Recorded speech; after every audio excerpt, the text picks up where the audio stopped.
भाल पर त्रिपुंड है और विकराल स्वरूप, टेढ़ी भौहें, लाल नेत्र। और एक सब परशुराम ने जो बड़े बड़े पले पले ढाल तरफ कूद पड़े, मंच से भागे प्राण बचा के। भगवान परशुराम जी का आगमन हुआ। वस्त्र तो मुनियों के से है, वलकल की लंगोटी, मृग शर्म बंधा हुआ, पीछे 2 तोड़ीर, दाहिने हाथ पे फरसा, बाएं हाथ पर धनुष और सिंहवत चाल। उनका सेवक होगा मेरा और मेरे आराध्य देव का धनुष भंग करेगा? अरे सेवक वो होता है जो स्वामी को प्रसन्न करे, सेवा के द्वारा सेवकाई करे। ये तो दुश्मन का काम किया है, वो मेरा सेवक हो सकता है? जिसने भगवान शंकर के धनुष को तोड़ा है, शास्त्रा हुआ, वो अर्जुन के समान मेरा वो दुश्मन है। सामने उपस्थित हो, नहीं पूरी सभा को काट डालेंगे। सो बिलगाई बिहाई समाजा, न तुम्हारे जय है सब राजा। सब राजा लोग उसे बाहर कर दे या वो स्वयं बाहर होकर आ जाए, नहीं पूरी सभा मारी जाएगी। भगवान तो हाथ जोड़े खड़े हैं। लक्ष्मण जी उछल पड़े, विश्वामित्र जी के बगल में बैठे हुए थे, आए और कहा महाराज एक धनुष पे इतनी गुस्सा की जाती? हमने तो सैकड़ों धनुष तोड़े बाल्यावस्था में, जहां खींचते थे टूट जाता था, कभी आप नहीं आए गुस्सा करने के लिए। इस धनुष में क्या खास बात है जो आप इतना उछल रहे, क्रोध कर रहे, और सब मारे जाएंगे, सब मारे जाएंगे? बहु धनु ही तोरी लरिकाई। कभी हमने नहीं देखा कि धनुष टूटा तो आप आ गए, और लेकिन आज आपको इतनी गुस्सा क्यों आ रही है? परशुराम जी ने कहा चिरंजीवी का आशीर्वाद दिया है, इसलिए मैं शांत हो रहा हूं। रे नृप बालक काल बस बोलत तो ही न संभार, धनु ही सम त्रिपुरारि धनु विदित सकल संसार। अरे मूर्ख बालक, तू काल के अधीन हो रहा है। साधारण धनुइयों के सामने तू भगवान शंकर के अजगों को, जो विश्व में बंदित हैं, उनके धनुष को तुम उनसे जोड़ रहे हो। लक्ष्मण जी ने कहा हे देव, मेरे तो ऐसा लगता है कि धनुष धनुष है, कोई भी धनुष हो। अब इस पुराने धनुष में रखा ही क्या था? उठाया जरा में टूट गया, इससे किसी का लाभ और हानि तो हुआ नहीं। मेरे प्रभु ने तो इसे समझा कि बहुत वजनदार है, बहुत कठोर है, तो उठाते ही टूट गया, इसमें कोई दोष नहीं है। और आप बिना किसी दोष के ऐसे उछल उछल करके क्रोध कर रहे हैं, हमको तो अच्छा नहीं लगता आपका ये स्वरूप। परशुराम जी ने इसे फरसा लिया, बोले चितई परसु की ओरा, रेसठ सुन्यो स्वभाव न मोरा। बालक बोली बधौ नहीं तो ही, केवल मुनि जड़ जा नहीं मोही। बाल ब्रह्मचारी अति कोही, विश्व विदित क्षत्रिय कुल द्रोही। भुजबल भूमि भूप बिनु कीन्ही, विपुल बार मही देवन दीनी। सहस बाहु भुज छेद निहारा, परसु बिलोक महीप कुमारा। परसा से दिगाए, दुष्टता की बात करता है, मेरे स्वभाव को नहीं जानता। अभी तक तू जीवित है केवल बालक समझकर चिरंजीवी आशीर्वाद दिया, इसलिए पूछ ले विश्वामित्र से, मेरी महिमा पूछ ले अपने गुरु से। मुझे निरा मुनि मत समझ, मैं बाल ब्रह्मचारी अत्यंत क्रोध करने वाला हूं और दुष्ट राजाओं का विनाश करने वाला है मेरा फरसा है। अपनी भुजाओं के बल से 21 बार पृथ्वी के दुष्ट राजाओं को काट काट करके उनके राज्य का दान ब्रह्म ऋषियों को किया है। शास्त्राबाऊ की भुजाओं का छेदन करने वाले मेरे फरसे को देख। ऐ राजा के बालक, तो अपने माता पिता को शोक से युक्त करना चाहता है क्या? जब मैं दहाड़ता हूं और फरसा लेकर दौड़ता हूं तो स्त्रियों के गर्भ गिर जाते हैं, प्रहार करने की बात नहीं रहती। लक्ष्मण जी हंस पड़े, वाह वीर वाह मुनि, स्त्रियों के गर्भ गिर जाते, वाह कैसे महात्मा आप हैं, धन्य है। पूरी सभा हाय है कर रही कि छोटे राजकुमार क्या कर रहे हैं, मानो घी में आहुति डाल रहे हो, वैसे ही हाथ जोड़ के इन्हें शांत करना चाहिए।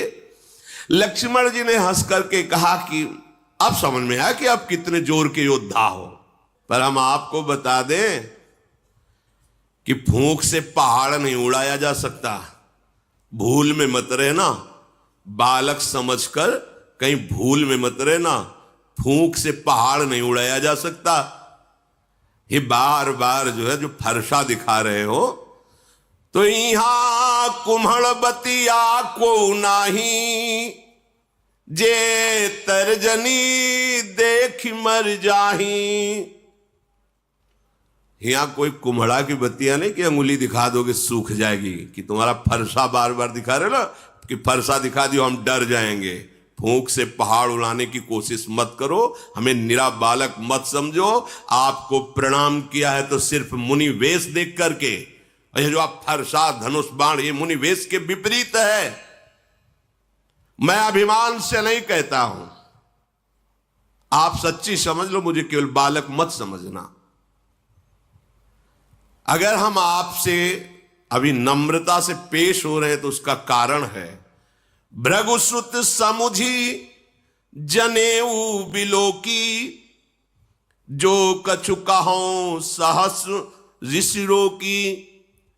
आप जो बोल रहे हो ना, और मैं सह रहा हूं, इसका कारण एक ही है। एक तो यज्ञोपवीत धारण की ब्रह्म ऋषि हो, और दूसरी बात जानता हूं भृगुवंश को पावन करने वाले महात्मा हो। इसी के कारण आपके ऐसे कठोर वचन और ऐसे अभिमान भरे वचन सुनकर मैं शांत हूं, क्योंकि हमारे कुल में देवता, ब्रह्म ऋषि और भगवान के भक्त, इन पर कभी हाथ नहीं उठाया जाता, चाहे जितना बड़ा अपराध कर दे। हमारे कुल में वीरता इन पर नहीं दिखाई जाती। आप ब्रह्म ऋषि हैं, महात्मा है, भगवान के भक्त पर, महात्मा पर, ब्रह्म ऋषियों पर हमारे कुल में कभी हाथ नहीं उठाया जाता, क्योंकि इनको मारने से बहुत बड़ी ब्रह्म हत्या लगती है, और अगर इनसे हार जाए तो बड़ी भारी अपकीर्ति होती है। फिर भी हम आपके पैर ही पड़ रहे हैं कि आप शांत हो जाइए। आपको ज्यादा ये अस्त्र शस्त्र दिखाने की जरूरत नहीं, क्योंकि आपके वचन ही करोड़ों वज्र के समान हैं, तो और अस्त्र प्रहार करने की जरूरत क्या है? आपने बेकार में फरसा धारण कर, फरसे से ज्यादा तो आपके वचन है कठोर, अर्थात मुनि के वचन बहुत मृदु, शांत और समदर्शिता से युक्त होने चाहिए, वो आपके हैं नहीं। अगर आपको हम कुछ अनुचित बोल रहे हो तो आप उसका लक्ष्य ये समझ लेना, आपके पास धनुष बाण और फरसा देख करके। अगर आप केवल मुनि बन करके आते तो अर्घ पाद्य देकर आपके चरणों में हम बैठे रहते। पता नहीं क्या हो रहा है कि लक्ष्मण जी बोल रहे हैं और परशुराम जी का हाथ काम नहीं कर रहा, नहीं उनके सामने कोई बोल सके। अब विवश हो गए। विश्वामित्र जी का समझाओ ना अपने चेला को, बहुत उद्दंडता कर रहा है। कौशिक सुनो मंद यह बालक, कुटिल काल बस निज कुल घालक, भानुवंश राकेश कलंको, निपट निरंकुश अबुध असंको। विश्वामित्र जी समझाओ ना इसे, बड़ा कुबुद्धि है, कुटिल है, एक काल के बस हो रहा। अगर हमारा फरसा चला तो इसके ऊपर ही नहीं, पूरे इसके वंश का विनाश कर देंगे। ये तभी निकलता है जब कमजोर हो जाता है सामने वाला। हमारी बात बताओ ना कि हम कौन हैं। अभी एक क्षण में काल का ग्रास हो जाएगा। मैं पुकार करके कहता हूं, इसके बाद कोई मुझे दोष मत देना। लक्ष्मण जी ने कहा, महाराज दूसरे को बताने की जरूरत ही नहीं। आपका यश, जब से आप आए तो अपने मुख से इतनी बार यश कह चुके हैं कि दूसरे को परिचय बताने की जरूरत नहीं। आप बार बार फरसा उठा बता चुके हैं। अगर अभी कुछ और रह गया हो तो और बता दीजिए। सब कह रहे कि ये जो गौरवर्ण का कुमार है तो बहुत ही विचित्र है। हमें लगता है भगवान आपको संतोष नहीं है। आप क्रोध मत रोकिए। आप वीरता का वेश धारण किए हैं, आप और बोलिए, जो कुछ करना चाहे आप कर लीजिए, आप क्रोध को रोकिए मत। पर आपको जरूर ये कहता हूं कि साधु के वेश में शोभा नहीं देता। हमने तो देखा है कि जो वीर योद्धा होते हैं वाणी से नहीं बोलते, उनका काम बाणों से होता है। वो आप जब से आए वाणी से ही बोलते जा रहे हो। सारी सवाल कार्य किसी तरह इस कुमार को चुप करो, कहीं ऐसा ना हो कि कुछ अमंगल हो जाए। वो इधर लक्ष्मण जी ने कहा कि डींग हाँकना बंद करो महाराज, अब अपनी वाणी का वज्र प्रहार करना बंद करो। आप तो बार बार ऐसे धमका रहे हो, मतलब काल आपकी अंगुली के इशारे से ही चलता हो। लक्ष्मण जी की कठोर सुनते ही परशुराम जी ने भयानक फरसा संभाला और हाथ में लिया और बोले, आप दोष मत देना, मैं इसकी अभी गर्दन उतारता हूं। बहुत बचाया पर अब ये बचेगा नहीं। विश्वामित्र जी आ गए, क्षमा कीजिए, क्षमा कीजिए। देखो, बालकों की बातों पर आप जैसे महान ऋषि ध्यान नहीं देते, इनका स्वभाव ही ऐसा होता है। परशुराम जी ने कहा, मैं कुछ समझ नहीं पा रहा हूं कि वही मैं परशुराम, वही मेरा फरसा, मेरे हृदय में दया का लेश नहीं, और गुरुद्रोही मेरे सामने कठोर वचन कह रहा, मैं कुछ कर नहीं पा रहा। ये उत्तर पर उत्तर दिए जा रहा है, मैं इसे मार नहीं पा रहा। विश्वामित्र जी, हमें लगता है तुम्हारा प्रेम काम कर रहा है, कि हमारा तुम्हारा पहले का प्रेम है और तुम्हारे से, इसीलिए हमें लगता है हम इन्हें छोड़ रहे हैं, नहीं तो अब तक इस गुरुद्रोह करने वाले को मैं यमपुर पहुंचा देता। विश्वामित्र जी हंस करके सोच रहे कि मुनि को सब हरा ही हरा नजर आ रहा है, जैसे सावन में कोई अंधा हो जाए तो हरा ही हरा। इनको ये राजकुमार राजे कुमार नजर आ रहे, अभी इनकी दिव्य दृष्टि खुली नहीं कि देख पावे कि कौन है, चराचर के स्वामी सामने खड़े हैं। श्री राम और लक्ष्मण को साधारण छत्री समझ रहे हैं। विश्वामित्र जी ऐसा मन में सोचकर सावधान कर रहे, शांत। लक्ष्मण जी पीछे से विश्वामित्र जी के कहा कि महाराज, आपका सील और स्वभाव देखकर, क्या सील है, नम्रता है आपकी, और क्या स्वभाव है आपका, और हंस दिए। हम बतावे आपका सील स्वभाव? माता का गला उतारा है फरसे से, बड़ा सील है। अरे सब कह रही क्या, मतलब लक्ष्मण जी में भय कहां, भगवान शेष के अवतार है। मैं अच्छी तरह से जानता हूं आप अपने माता की ऋण से ऋण हुए और पिता की ऋण से। अच्छा, गुरु का जो ऋण है वो आप उतारने के लिए मेरे भरोसे आए हो कि अब मैं इनको मार दूंगा तो गुरु ऋण से ऋण हो जाऊंगा। अच्छा, तो ब्याज सहित बताइए आपका गुरु ऋण क्या है, मैं चुका दूं। बुलाइए किसी हिसाब करने वाले को और बताइए आपके गुरु ऋण में मैं क्या चुका दूं। सुनि कटु बचन कुठार सुधारा, हाय हाय सब सभा पुकारा। भगवान परशुराम, आप तो नहीं बचेगा। और एकदम लक्ष्मण जी ने कहा, फरसा मत दिखाओ मुझे बार बार, आपको रणधीर और वीर दूसरे मानते होंगे, ये फरसा दूसरों को दिखाओ। हमारे यहां ब्रह्म ऋषियों पर कोई बल नहीं चलता, इसीलिए मैं चुप हूं। सब सभा के लिए लगे, अनुचित है, अनुचित है, लखनलाल ऐसा मत बोलो, ये महावीर है। सब पुकार। भगवान श्री राम ने लक्ष्मण जी को नेत्र तरह, लक्ष्मण जी चुपचाप सीधे पीछे वापस हो गए। परशुराम जी क्रोध की अग्नि बढ़ रही। भगवान श्री राम फिर शांत, नाथ शांत हो जाइए, नाथ करहु बालक पर छोहू, सूद दूध मुख करी न कोहू, जो पे प्रभु स्वभाव प्रभाव कछु जाना, तो कि बराबर करत अयाना। क्षमा क्षमा प्रभु, क्षमा कीजिए। ये सीधा साधा दुधमुहा बच्चा है लक्ष्मण, कुछ बोल दिया, वो आपके प्रभाव स्वभाव को नहीं जानता, अभी तो बच्चा है, बेसमझ है। नाथ जो लरिका कछु अचगरी करही, गुरु पितु मातु मोद मन भरही, करी कृपा शिशु सेवक जानी, तुम समशील धीर मुनि ज्ञानी। बालक है, बालकों की चपलता देखकर माता पिता गुरु नाराज नहीं होते हैं, मोद धारण करते हैं। छोटा सा बच्चा सेवक जानकर कृपा कीजिए, आप समदर्शी सुशील धीर ज्ञानी महात्मा हैं, प्रभु आप शांत होइए, शांत। ऐसा लगे जैसे आग के ऊपर पानी पड़ गया हो। परशुराम, हाँ तुम हमारी महिमा को जानते हो। राम वचन सुनी कछुक जुड़ाने। पीछे से लक्ष्मण जी ने मुस्कुरा करके फिर परशुराम जी को इशारे से, परशुराम ने कहा देखो तुम प्रार्थना करो। वो हंस करके फिर हमें क्रोध दिला रहा है।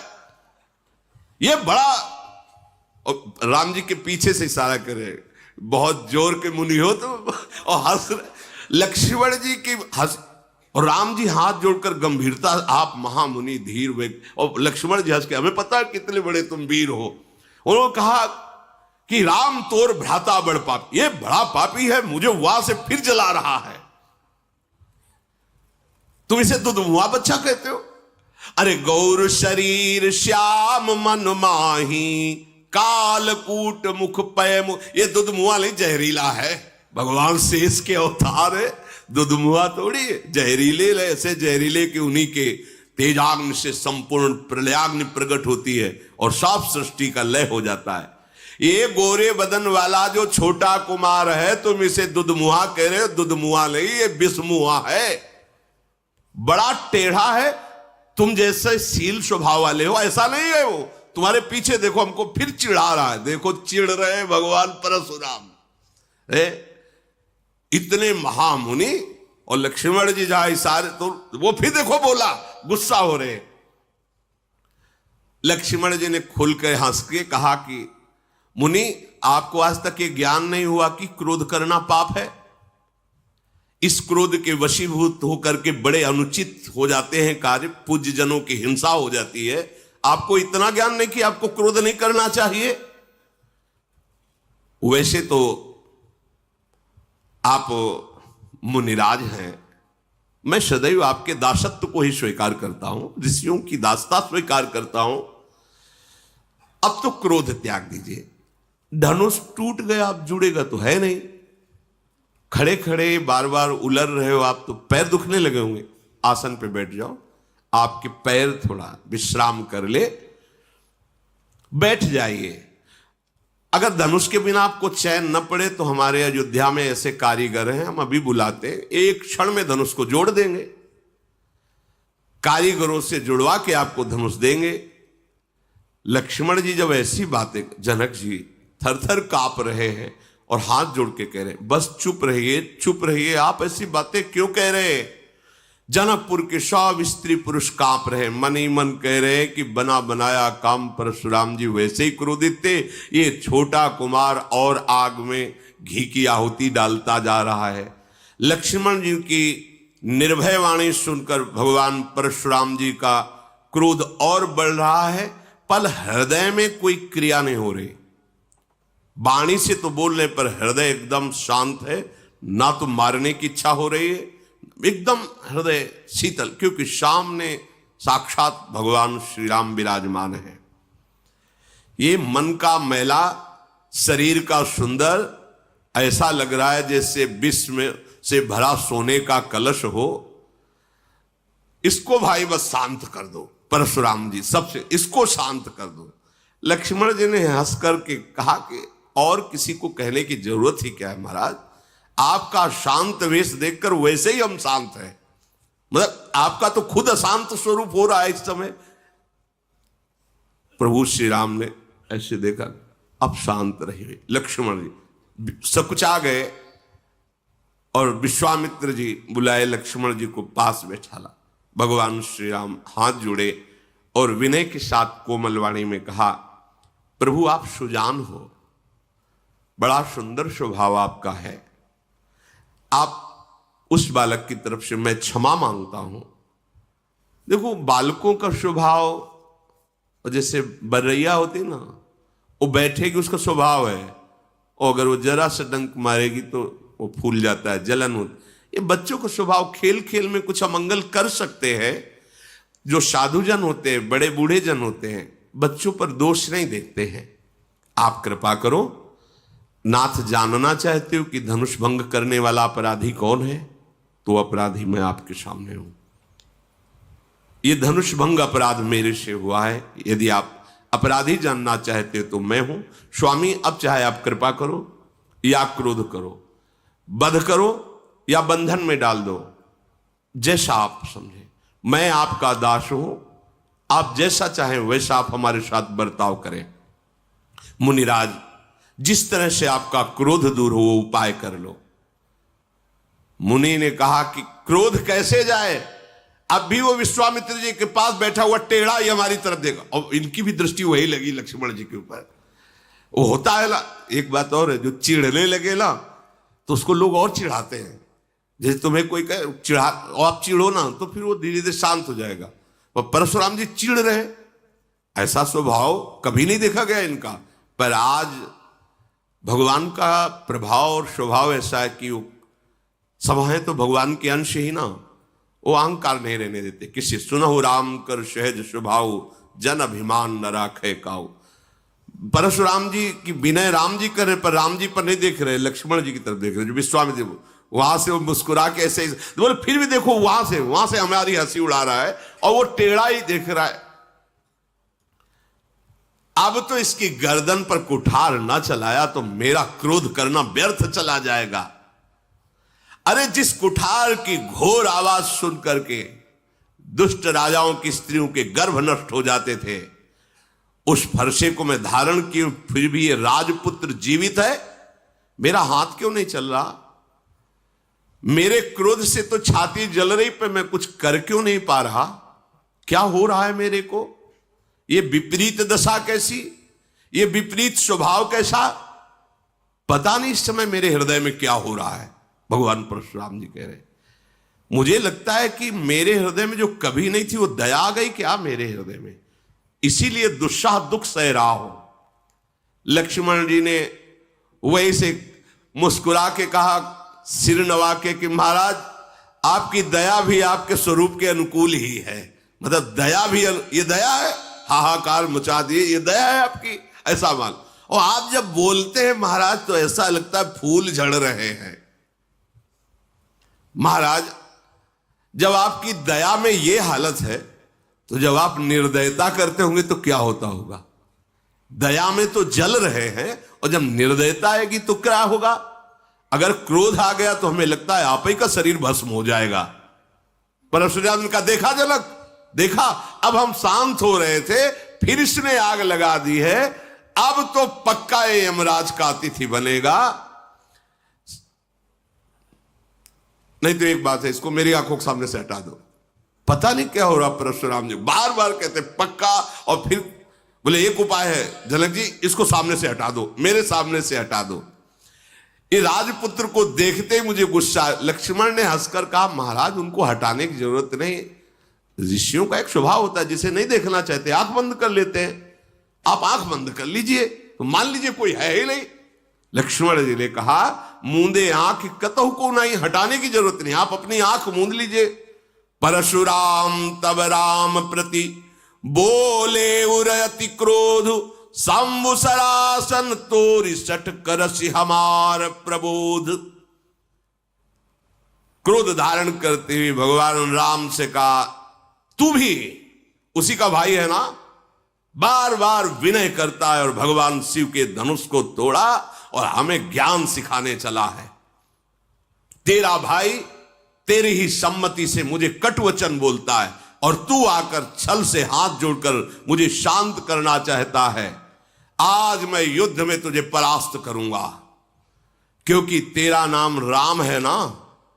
अब ये राम नाम तेरा, मैं युद्ध, ऐ शिवद्रोही, छल त्याग कर मुझसे युद्ध कर। भगवान श्री राम से कहा, नहीं तो भाई सहित तुझे इस रंगमंच पर मार डालूंगा। हर्षाली भगवान श्री रामचंद्र जी हाथ जोड़े से महान गंभीर।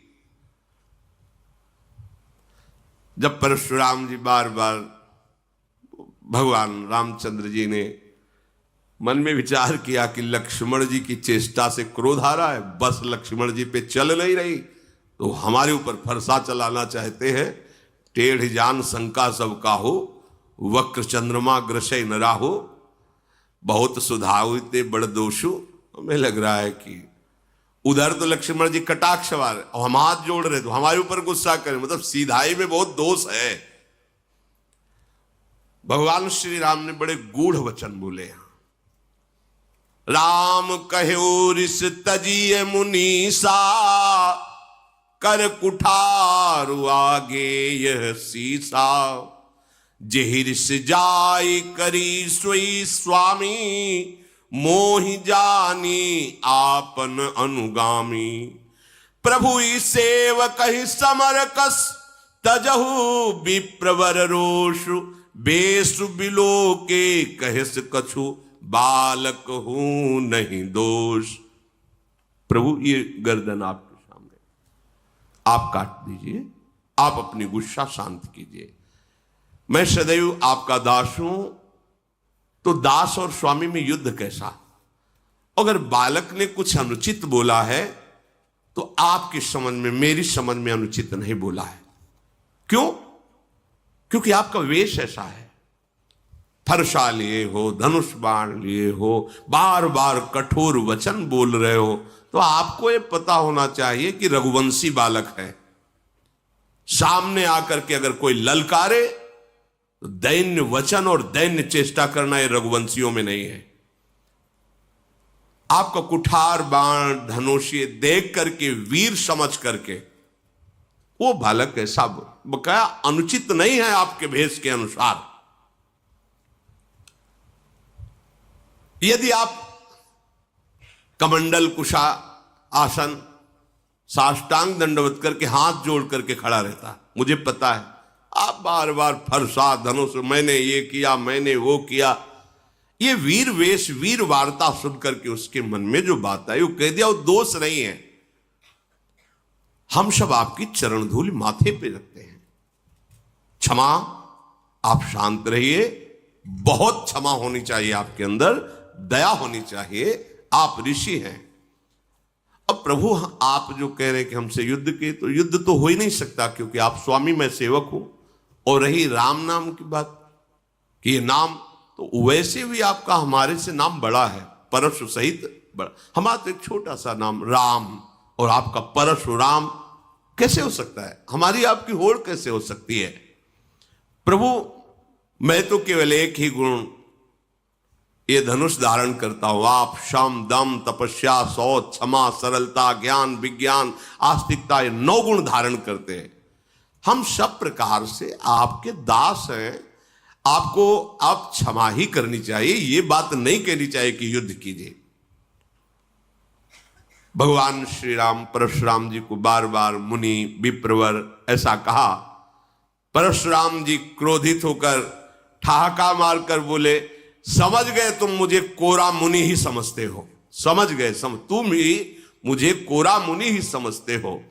मैं ऐसा ब्रह्म ऋषि नहीं हूं जैसा तुम समझते हो। मैं जो ब्रह्म ऋषि जन जैसे यज्ञ करते हैं ना, तो मेरी यज्ञ कैसे होती जानते हो? धनुष श्रुआ, बाण आहुति, मेरी क्रोध भयंकर अग्नि, और दुष्ट राजाओं की चतुरंगणी सेना समिधा, और ललकार ललकार के काटना स्वाहा। मैं ऐसा मुनि हूं। परशुराम जी ने कहा, ऐसी एक यज्ञ नहीं, करोड़ों यज्ञ की है। बार बार मेरा प्रभाव तुझे भी मालूम नहीं, तू निरा मुझे ब्रह्म ऋषि मत समझ लेना। भगवान श्री राम हाथ जोड़े ऐसे खड़े, घमंड हो गया होगा तुमको, अजगो तोड़ दिया ना इस बात का, मानो तुमने संसार पर विजय प्राप्त कर ली। प्रभु ने कहा, विचार कर बोलिए, विचार कर बोलिए। बहुत कड़ुआ बोल रहे हो आप। मेरी अगर भूल भी मानते हो तो बहुत छोटी सी, पर आपका ये जो इस समय वचन निकल रहा है बहुत कड़ुआ है। यदि आप ऐसा कहते हैं कि निरामुनि नहीं है, आप वीर हैं तो क्षमा कीजिए, फिर मेरी बात सुन लीजिए। त्रिभुवन में कोई ऐसा योद्धा पैदा ही नहीं हुआ जिसके आगे राम का मस्तक भयवश नमन करे। अगर आप ऐसा समझते हो कि आप बार बार मुझे मुनि समझता है, ब्रह्म ऋषि समझता है, तो आप एक बात समझ लो, त्रिभुवन में कोई ऐसा योद्धा वीर पैदा ही नहीं हुआ कि राम का मस्तक उसके सामने भययुक्त होकर झुक जाए। देवता, दैत्य, राजा, योद्धा पूरे त्रिभुवन के एक साथ मिल जाएं और रण में यदि हमें ललकार दे तो मैं सुख पूर्वक, चाहे काल क्यों ना हो, उसको भी नष्ट कर सकता हूं। ये भयवश आपके सामने शीश नहीं झुका रहा, मुनि मानकर ही झुका रहा हूं। और आपको बताया, हमारे रघुवंश में ऐसे महाराज दशरथ जी देवराज इंद्र की सहायता करने गए थे। हमारे रघुवंश की कुल की ऐसी प्रशंसा है कि रण में यदि ललकार दे तो सामने चाहे कोई काल भी क्यों ना, कदम पीछे नहीं हटेगा। परशुराम जी के शरीर में कंप शुरू हो गया जब राम जी बोले कि आप अगर ऐसा समझते हैं कि मैं बार बार मुनि और ऋषि कह रहा हूं, तो आप ऐसे ऋषि नहीं, आप महावीर। तो आप इतना समझ लीजिए, भयवश राम का सिर झुक नहीं सकता, चाहे त्रिभुवन एक साथ होकर के लड़ ले, चाहे काल के सामने खड़ा हो, रघुवंशी कभी कदम पीछे नहीं हटा। फिर हाथ जोड़ा राम जी ने, कहा ऐसा होने पर भी आपके चरणों में प्रणाम है, मैं आपका दास हूं, और जो आपसे भयभीत हो गया वो जगत से निर्भय हो जाता है। जो आपसे भयभीत हो गया वो जगत में निर्भय हो जाता है। विप्रवंश के अस प्रभुताई, अभय होए जो तुम्हें डराई। नाथ, जो आपसे डर गया वो त्रिभुवन में निर्भय हो जाता। परशुराम जी की बुद्धि काम नहीं कर रही कि एक बार इतना शब्द मेरे सामने कह देना कि भयवश में सर नहीं झुका रहा, अगर काल भी हो तो राम का सर भयवश नहीं झुकेगा। मतलब वीरता ऐसी और बुद्धिमत्ता ऐसी कि आपको जो डर जाए तो त्रिभुवन में निर्भय हो जाए। बार बार वो सोच रहे हैं भगवान के गूढ़ वचन को कि ये सामर्थ्य तो एकमात्र मेरे आराध्य देव में है, हरि में, दूसरे में तो है नहीं। भगवान परशुराम जी ने कहा कि मुझे कुछ संशय हो रहा है, प्रभु निवारण कर लीजिए। तो उनका एक बार भगवान विष्णु ने मुझे अपना ये सारंग धनुष दिया था, कहा था कि मेरा अवतार होगा तब मुझे समर्पित कर देना। मेरे संशय निवृत्ति के लिए आप क्या इस धनुष पर प्रत्यंचा चढ़ा सकते हैं? भगवान ने कहा आदेश कीजिए आप। तो उनका मेरे संशय के नाश के लिए आप इस पर प्रत्यंचा चढ़ा दीजिए, क्योंकि दूसरा त्रिभुवन में कोई नहीं जो भगवान श्री हरि के सारंग धनुष पर प्रत्यंचा चढ़ा सके, वो केवल वही चढ़ा सकते हैं, दूसरा नहीं। तो जे ही देने को हुए तो अपने आप धनुष प्रभु के हाथ में जाके विराजमान, क्योंकि उन्हीं का नित्य पार्षद है। भगवान ने एक क्षण में खींचा, प्रत्यंचा चढ़ाई, अमोघ बाण संधान किया, देत चाप आप ही चल गयऊ, परशुराम मन विस्मय भयऊ। जाना राम प्रभाव तब पुलक प्रफुल्लित गात, जोरी पानी बोले बचन, हृदय न प्रेम अमात।